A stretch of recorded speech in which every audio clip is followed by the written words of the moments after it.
God or just a God. The grammar of John chapter 1, verse 1, clause C in Greek. The King James Version reads, "In the beginning was the Word, and the Word was with God, and the Word was God." John 1, 1 in Greek. En, arche, ein, hologos. Kai, hologos, ein, pros, ton theon. Kai, theos, ein, hologos. Let's look at our final clause. When we look at this final clause in Greek, we notice that there is no article in front of the word theos, although there is an article in front of the same word in the clause above. And we see that the word theos is in front of the verb was, ein. And logos follows the verb. To an English mind, that means God is the subject and logos is the object. And when you look at the English words below the Greek words, that's the impression you're given. But in fact, all the translations reverse the order and say the word was God. The Greek article. Greek has a pronoun article that often is used with a noun, somewhat the way in English we use the and a.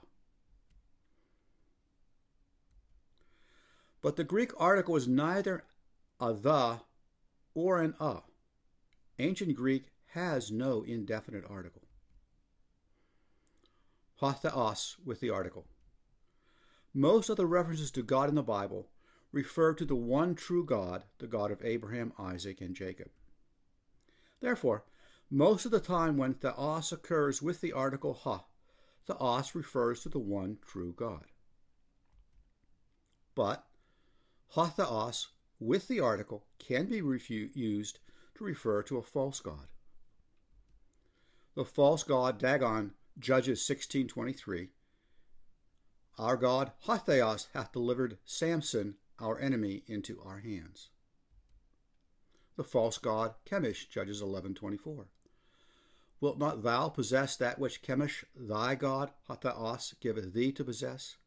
So whomsoever the Lord our God, ha theos, shall drive out from before us, them we will possess. In this sentence, both Chemosh, the false god, and Yahweh, the true God, are referred to as ha theos. Theos without the article.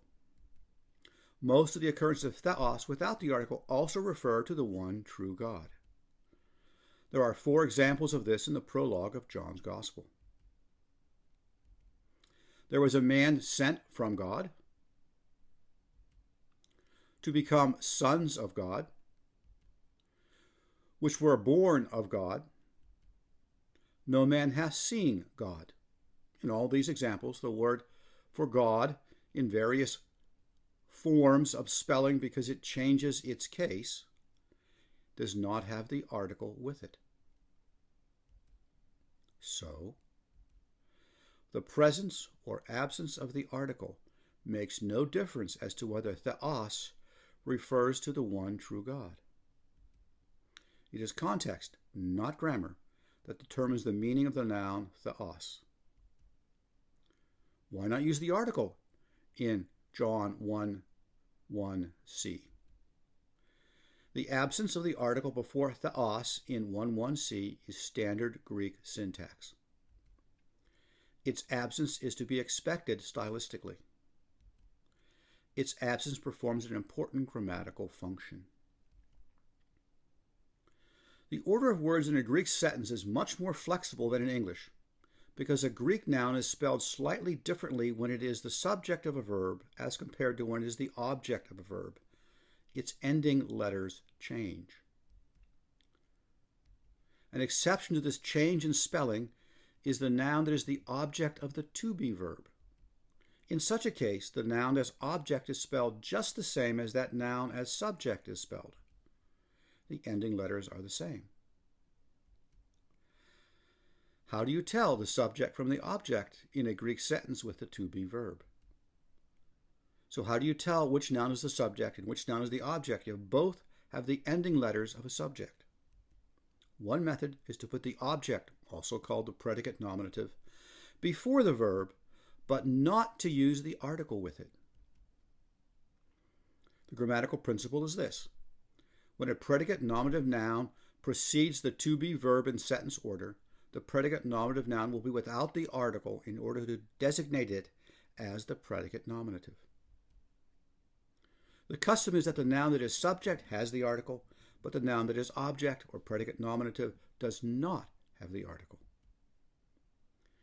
An English translator has no choice but to follow the English rule that the subject goes before the verb and the object comes after the verb, even if this is the reverse of the Greek order of words. Kai theos ein halagos. The os is without the article, it is therefore the object.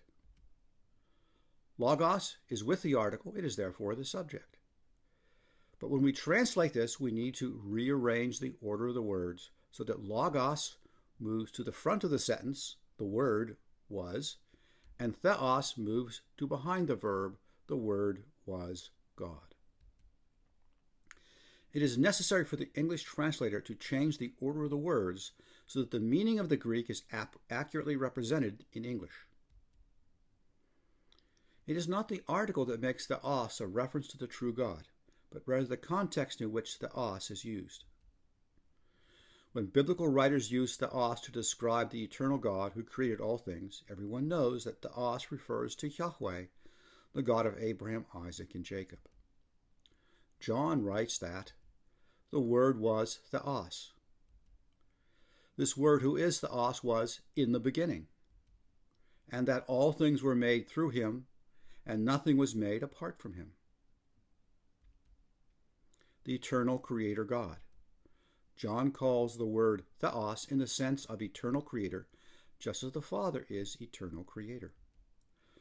John calls the word theos without the article, just as he calls the Father theos without the article 4 times. The absurdity. Since John calls the Father theos without the article, and if theos without the article means a God, then the Father is merely a God. The reasonable grammar. Theos is without the article to indicate that it is the object, not the subject of the verb. Theos is first in word order to make it emphatic. The central point of chapter 1, verses 1 and 2. In the beginning was the Word, and the Word was with God, and the Word was God. This one was in the beginning with God. As you can tell by the blue text, the same two ideas are at the beginning and end of this section.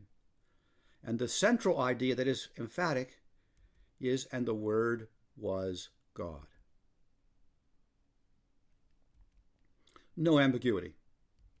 Theos ein halagos means the Word was God.